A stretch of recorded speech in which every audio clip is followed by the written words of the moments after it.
how much worse is this than last year, than the peak of last year? This is much How bad will worse the than peak what we be saw last year. this year?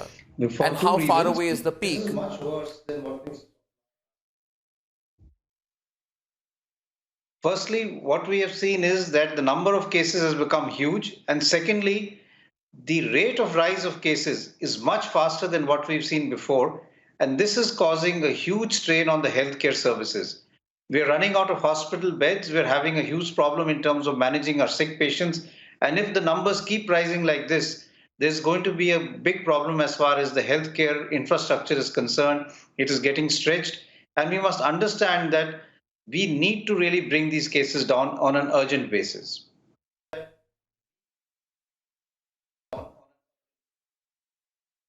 What other way do we have apart from a lockdown? Nothing else seems to be working. So there is a lot of things that we can do, and I think there has to be a multi-pronged attack, and that has to be at a national level. There is a lot of homework that was done 6 months ago, and we need to really revisit that. There were strategies which were put in place in terms of defining the country into various zones, the red, the yellow, the green zones. In those areas where we're seeing a huge surge in the number of cases, we really need to see that we make them into containment zones. Cases and infection doesn't spread from that area to the other areas, and we do aggressive testing, tracking, treating, and isolation, and track everyone who is positive, isolate them either in home or in the COVID care center, ramp up our facilities. We need to really ramp up the COVID care centers, the COVID hospitals, and the COVID ICUs, because the cases will rise proportionally in the coming days. So all the strategy that was worked up through in July, August, and September seems to have been forgotten, and we really need to get back to the basics in terms of trying to decrease the number of cases.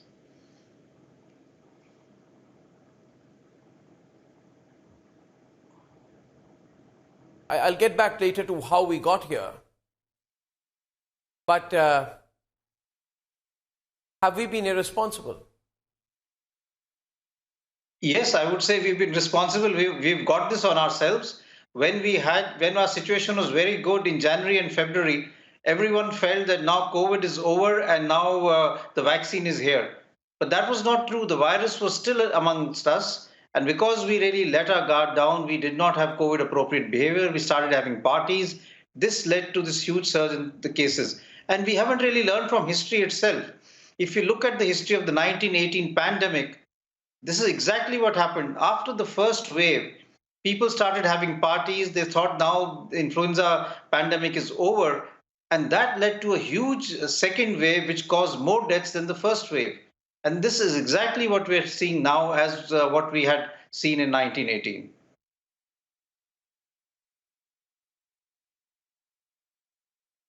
Are we short of vaccines? So vaccine is something that we will always have to have a graded response. Let's look at what we would like to do in an ideal situation. We would like to ideally vaccinate all of the adult population in our country. If we were to look at the adult population in our country, we're looking at something like 97 crore people, or about 1 billion people. For 2 shots, we need 2 billion doses. Even if we were to get all the vaccines which are available globally, we will not have enough vaccines to vaccinate 2 billion people. No one in the world could be able to do that. Therefore, the vaccine strategy has to be a graded response. That doesn't explain it, Dr. Guleria. Dr. Guleria, that doesn't quite explain it. I'm sorry to intervene there. That doesn't quite explain it. This is what I've been hearing all along. That if you have to vaccinate all, you need these many vaccines. But at the same time, we're also told by the same people that there is vaccine wastage, which means that not enough number of people over the age of 45 in the categories which have been cleared are actually taking the vaccine. So it doesn't add up.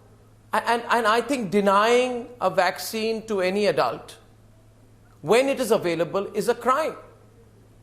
You know, and to be so rigid about it. To even say, let the vaccine go waste. But we will not allow anyone else to get vaccinated. I mean, that's an extreme situation. So we are running behind 2 extremes.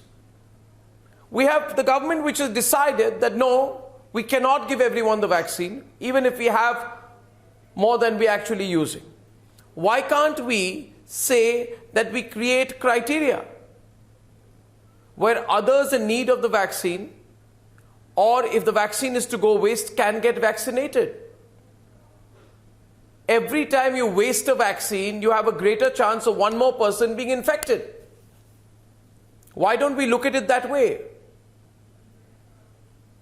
So if we were to look at what is the reason for vaccine wastage, the reason for vaccine wastage is vaccine comes in vial of 10 or 20.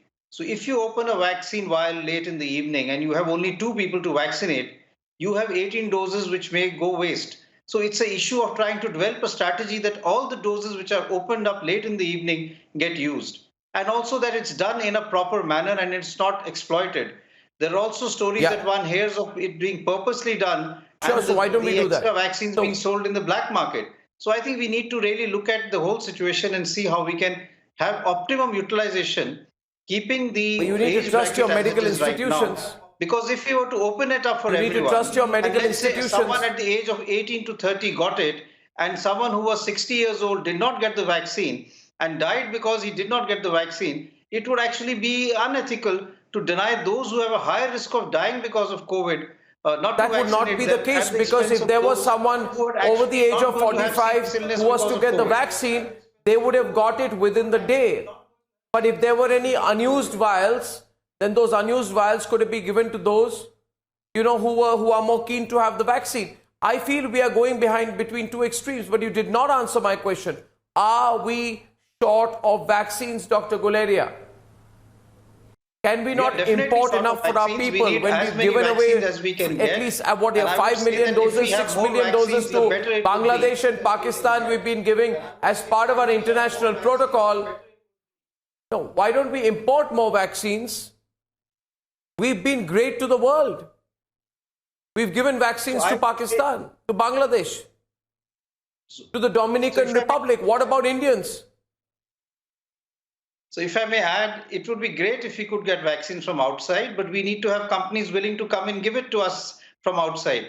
Pfizer had actually put in an application for providing vaccines to India, but they withdrew that application because of the huge orders that they got from outside.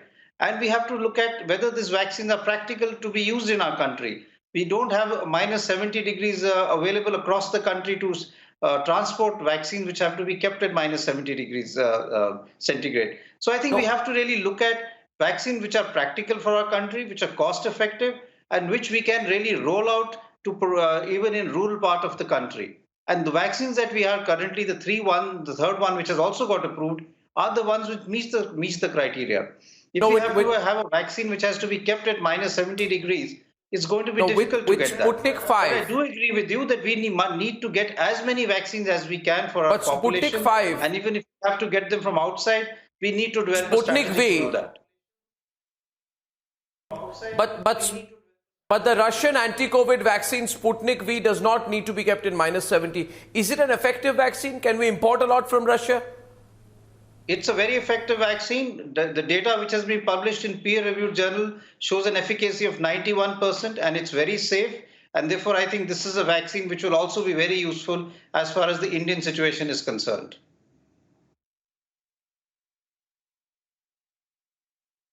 Last question, Dr. Guleria. Is there a natural trough and low of this, sort of a trough and high? Do we know that the peak could come, say, 1 month from now? Can we assume that it will come down 2 months from now? Is there any guarantee like that? So it depends on two things. One, of course, is how we behave. If there is aggressive COVID appropriate behavior, if there is decrease in the crowds, the number of cases will come down and our peak will be not that large and it will come down quickly. If that does not happen, the cases may continue to rise over the next 4 to 6 weeks, and after that only will we see a decline. So a lot depends on how the citizens of the country behave in terms of COVID appropriate behavior.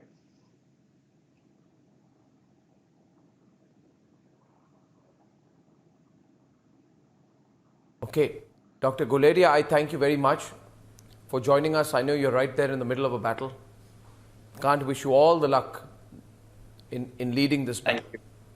Dr. Randeep Guleria, it's a pleasure talking to you, sir. Thank you. Thank you. Thank you, sir. Thank you.